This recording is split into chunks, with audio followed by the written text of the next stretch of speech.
അസ്സലാമു അലൈക്കും വറഹ്മത്തുള്ളാ. വളരെ പ്രധാനപ്പെട്ട ഒരു കാര്യം ഓർമ്മപ്പെടുത്താൻ വേണ്ടി വന്നിട്ടുള്ളതാണ്. അതായത് ഒരു മുസ്ലിമായ മനുഷ്യനെ സംബന്ധിച്ചിടത്തോളം നിസ്കാരത്തിന്റെ പ്രാധാന്യത്തെക്കുറിച്ചും നിസ്കാരം ഉപേക്ഷിച്ചാലുള്ള ശിക്ഷകളെക്കുറിച്ചും ഒന്ന് പറഞ്ഞു തരേണ്ട ആവശ്യമുണ്ട് എന്ന് എനിക്ക് തോന്നുന്നില്ല. കാരണം നമ്മൾ ചെറുപ്പം മുതലേ പഠിച്ചു വരുന്നവരാണ്. ഞാൻ അതൊന്നുമല്ല ഇവിടെ പറയാൻ വേണ്ടി വന്നിട്ടുള്ളത്. നമ്മുടെ വീട്ടിൽ ഒരാളെങ്കിലും നിസ്കരിക്കാത്ത ആള് വീട്ടിലുണ്ടെങ്കിൽ ആ വീട്ടിലുള്ള എല്ലാ ആളുകളും ഒരു 10ഓളം വിപത്തുകൾ അഭിമുഖീകരിക്കേണ്ടി വരും. അത് വിശദീകരിക്കാൻ വേണ്ടിയാണ് ഞാൻ വന്നിട്ടുള്ളത്.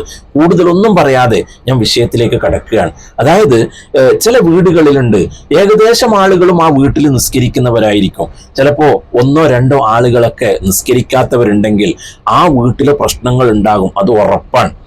പ്രശ്നങ്ങൾ ഉണ്ടാവുക തന്നെ ചെയ്യും. അതെന്തൊക്കെയാണ് എന്നുള്ളത് നമ്മൾ ഇവിടെ ഒന്ന് നോക്കിയാലോ. ഒന്നാമത്തത് തന്നെ ആ വീട്ടിൽ ബറക്കത്ത് ഉണ്ടാവൂല എന്നാ. ബറക്കത്ത് എന്ന് പറഞ്ഞാൽ എന്താ?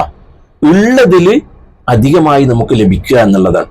ചിലപ്പോ എല്ലാ ആളുകൾക്കും ജോലി ഉണ്ടാകും, എല്ലാ ആളുകൾക്കും വരുമാനം ഉണ്ടാകും.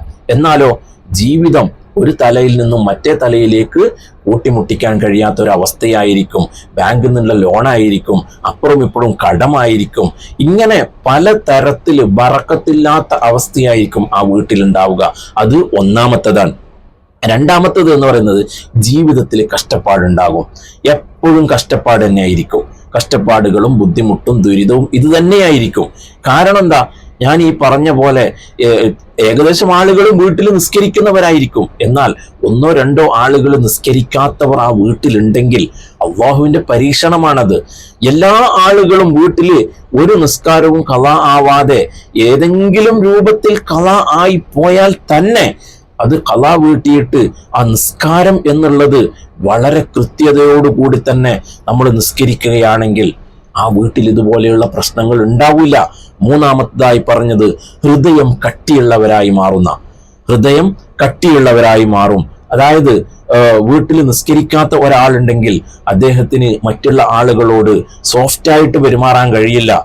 ആ മറ്റുള്ള ആളുകളോട് ഒരു ദയ കാണിക്കാൻ വേണ്ടി, ഒരു കാരുണ്യം കാണിക്കാൻ വേണ്ടി കഴിയില്ല. കാരണം എന്താ? നിസ്കരിക്കാത്ത ആളുകളുടെ മനസ്സ് എപ്പോഴും കട്ടിയായിരിക്കും. അപ്പോ അവർ അങ്ങോട്ടൊന്ന് പറയും, അവർ തിരിച്ച് ഇങ്ങോട്ടൊന്ന് പറയും. എപ്പോഴും വീട്ടിൽ പ്രശ്നങ്ങളായിരിക്കും. നാലാമത്തത്, വീട്ടിലുള്ള എല്ലാവരും തെറ്റ് ചെയ്യാനുള്ള ഒരു തോന്നലുണ്ടാകും. നിസ്കരിക്കാത്ത ആള് ഏതായാലും തെറ്റ് ചെയ്യും, അത് ഉറപ്പാണ്. കാരണം നിസ്കാരം എന്നുള്ളത് അത് അള്ളാഹുവിനെ പേടിയുള്ള ആളുകൾക്ക് നിലനിർത്താൻ കഴിയുകയുള്ളൂ. അപ്പൊ അള്ളാഹുവിനെ പേടിയില്ലാത്ത ആളുകളായിരിക്കും നിസ്കരിക്കാത്തവര്. അപ്പൊ അവർക്ക് തെറ്റ് ചെയ്യുന്നതിനെ കുറിച്ചും ഒരു പേടി ഉണ്ടാവില്ല. അപ്പൊ അവര് തെറ്റ് ചെയ്യുന്നത് കാണുമ്പോൾ വീട്ടിലുള്ള എല്ലാ ആളുകൾക്കും തെറ്റ് ചെയ്യാനുള്ള ഒരു തോന്നലുണ്ടാകും. അഞ്ചാമത്തത്, വീട്ടിലുള്ളവരുടെ സമാധാനം നഷ്ടപ്പെടും. സമാധാനം എന്ന് പറയുമ്പോൾ അത് ദാമ്പത്യ ജീവിതത്തിൽ, അതുപോലെ തന്നെ കുടുംബ ജീവിതത്തിൽ, അതുപോലെ തന്നെ സാമ്പത്തികമായിട്ട് എല്ലാ കാര്യത്തിലും അവരുടെ സമാധാനം നഷ്ടപ്പെടും. എപ്പോഴും ഒരു എന്താ പറയാ, എന്നും ഒരു ടെൻഷൻ ആയിരിക്കും അവർക്ക്. ഇതാണ് അഞ്ചാമത്തെ കാര്യം പറഞ്ഞത്. ആറാമത്തെ കാര്യം പറയുന്നത് അള്ളാഹുവിന്റെ സംരക്ഷണം ഉണ്ടാവൂല എന്നുള്ളതാണ്. അള്ളാഹുവിന്റെ സംരക്ഷണം ഉണ്ടാവില്ല. നമ്മളെപ്പോഴും അള്ളാഹുവിനോട് ദുആ ചെയ്യാറില്ലേ, പടച്ചോനെ നിന്റെ കാവൽ നൽകണേ അല്ലാ, നിന്റെ കാവൽ നൽകണേ അല്ലാ എന്ന്. എന്നാൽ അള്ളാഹുവിന്റെ കാവൽ ഉണ്ടാവില്ല എന്നാ. അത് രോഗത്തിനെ തൊട്ടാണെങ്കിലും വല്ല ബുദ്ധിമുട്ടിനെ തൊട്ടാണെങ്കിലും ഒന്നിലും അള്ളാഹുവിന്റെ കാരുണ്യം, അള്ളാഹുവിന്റെ ആ ഒരു കാവല് നമുക്കുണ്ടാവൂല. അതായത് നിസ്കരിക്കാത്ത ഒരാൾ വീട്ടിലുണ്ടായാൽ തന്നെ ആ വീട്ടിലെ എല്ലാ ആളുകൾക്കും ഈ ഒരു രൂപമായിരിക്കും. ചില ആളുകൾ വിചാരിക്കും നമ്മൾ എപ്പോഴും വീട്ടിൽ നിസ്കരിക്കുന്നവരാണല്ലോ. ചില ഉമ്മമാരൊക്കെ നല്ല ആളുകൾ ഉണ്ടാവും, അവരെല്ലാ നിസ്കാരവും കറക്റ്റായിട്ട് നിസ്കരിക്കുന്നുണ്ടാകും, അതുപോലെ തന്നെ ഓത്തും ബൈത്തും ഒക്കെ ചെയ്യുന്നുണ്ടാവും. എന്നിട്ടും അവർക്ക് ചില പ്രശ്നങ്ങളും ബുദ്ധിമുട്ടുകളും ഒക്കെ ആയിരിക്കും. അപ്പൊ അവർ വിചാരിക്കും, ഞങ്ങൾ ഇത്രയും നിസ്കരിച്ചിട്ടും നോമ്പ് നോക്കിയിട്ടും ഖുർആൻ ഓതിയിട്ടും ഒക്കെ നമുക്ക് എന്താണ് ഇങ്ങനെയും ഈ ഒരു പ്രശ്നം വരുന്നത് റബ്ബേ എന്ന് വിചാരിക്കുന്നുണ്ടെങ്കിൽ നിങ്ങൾ നോക്കിക്കോ, ആ വീട്ടിൽ ഒരു നിസ്കരിക്കാത്ത ആളുണ്ടാകും. ഇനി ഏഴാമത്തത്, കുടുംബ കലഹം ഉണ്ടാകും. കുടുംബകലഹം എപ്പോഴും കുടുംബത്തിൽ പ്രശ്നം ഉണ്ടാകും.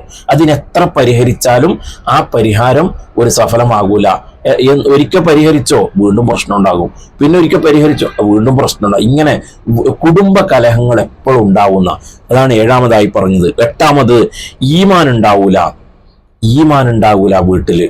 അതുപോലെ തന്നെ അവർക്ക് ജനിക്കുന്ന മക്കള്, ഇപ്പോൾ ഭർത്താവ് നിസ്കരിക്കാത്തവനാണെങ്കിൽ അല്ലെങ്കിൽ ഭാര്യ നിസ്കരിക്കാത്തവളാണെങ്കിൽ അവർക്കുണ്ടാകുന്ന മക്കള് അവർക്കും ഈമാൻ ഉണ്ടാകൂല, അവരും അള്ളാഹുവിനെ പേടിക്കുന്ന മക്കളാകൂല എന്നുള്ളതാണ്. അള്ളാഹു തആല കാത്ത് സലാമത്താക്കട്ടെ. ആമീൻ യാ റബ്ബൽ ആലമീൻ. ഒമ്പതാമത്തത്, ആത്മീയ ചൈതന്യം ഉണ്ടാവൂല. പരസ്പരം തിരിച്ചറിയാനുള്ള ഒരു കുടുംബമാകുമ്പോൾ ബാപ്പ ഉമ്മ മക്കള് അവർക്കുള്ള ആ ഒരു സ്നേഹം, അവർക്ക് ആ ഒരു തിരിച്ചറിയാനുള്ള ഒരു ചൈതന്യം നമ്മൾ പറയാറില്ലേ, അത് അവരുടെ അടുത്ത് ഉണ്ടാവൂല. അത് ഞാൻ പറഞ്ഞല്ലോ, ഒരാളെങ്കിലും വീട്ടിൽ നിസ്കരിക്കാത്ത ആളുണ്ടായാൽ മതി, അവർക്ക് ഉണ്ടാകുന്ന അനുഭവമാണ്. ആ വീട്ടിലുള്ള എല്ലാവരും ഇത് അനുഭവിക്കേണ്ടി വരും.